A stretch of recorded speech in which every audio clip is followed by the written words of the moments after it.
Bonjour à toutes et à tous, c'est Thibaut du Club de l'EFP. Alors dans cet épisode, on va voir ensemble trois autres indicateurs essentiels à connaître pour investir en bourse sans vous faire piéger, notamment avec l'indicateur préféré des gérants de fonds qui investissent avec succès dans les valeurs de croissance et comment éviter de tomber dans le panneau de la manipulation comptable de certaines entreprises, on va dire peu scrupuleuses.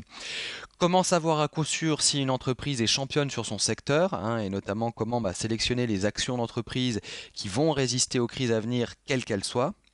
On verra également ensemble le ratio qui va vous permettre de savoir quand l'action d'une entreprise est vraiment sous-évaluée et pourquoi utiliser cet indicateur seul ne suffit pas pour prendre une décision d'investissement. Donc il faut le connaître, il faut l'utiliser, mais évidemment il ne faut pas l'utiliser seul. On verra qu'il faut utiliser également d'autres types d'indicateurs.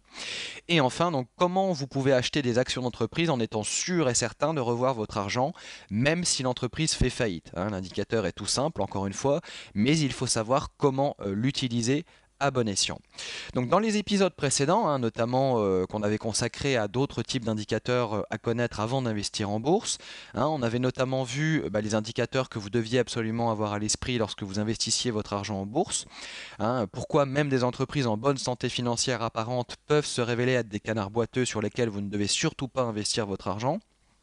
On avait également vu comment éviter à coup sûr d'investir votre argent dans une entreprise qui pourrait bientôt faire faillite, notamment avec des exemples chiffrés. Et en dernier, on avait vu pourquoi la presse financière dit souvent n'importe quoi et ce que vous devez faire pour éviter de suivre des conseils un peu pourris, du type vous devriez privilégier les valeurs de fonds de portefeuille. Donc dans cet épisode, on va voir ensemble d'autres types d'indicateurs qui sont tout aussi importants lorsque vous investissez en bourse et que vous souhaitez évidemment éviter de vous laisser, de vous faire piéger. Donc le premier indicateur en question qu'on va voir aujourd'hui ensemble, c'est ce qu'on appelle le... C'est la fin de cet extrait public du podcast. Alors il y a tout le reste de cet enregistrement qui est réservé aux membres inscrits. Il vous suffit de vous inscrire pour avoir accès à l'enregistrement intégral.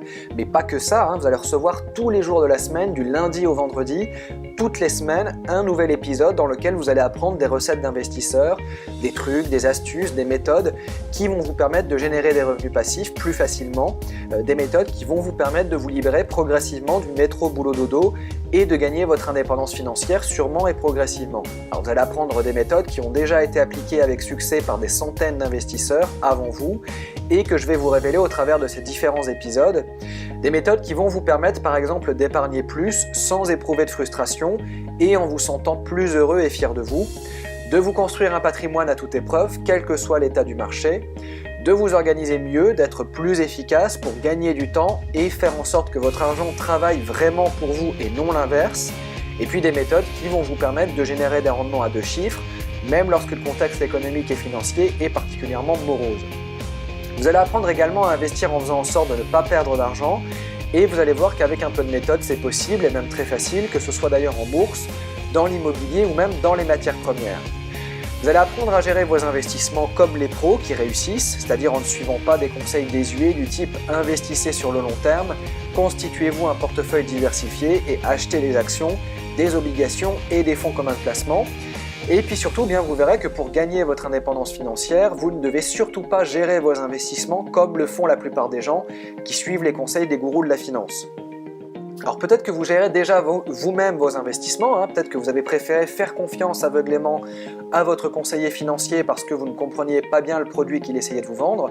Alors c'est le moment d'aller plus loin, de passer à l'échelon supérieur. Vous allez recevoir tous les jours de la semaine un enregistrement audio.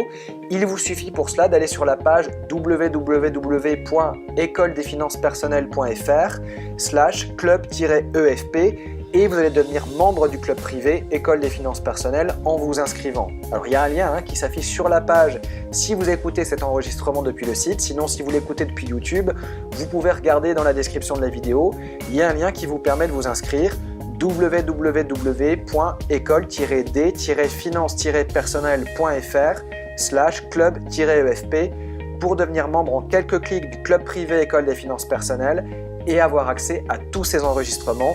Je vous dis à tout de suite de l'autre côté, salut.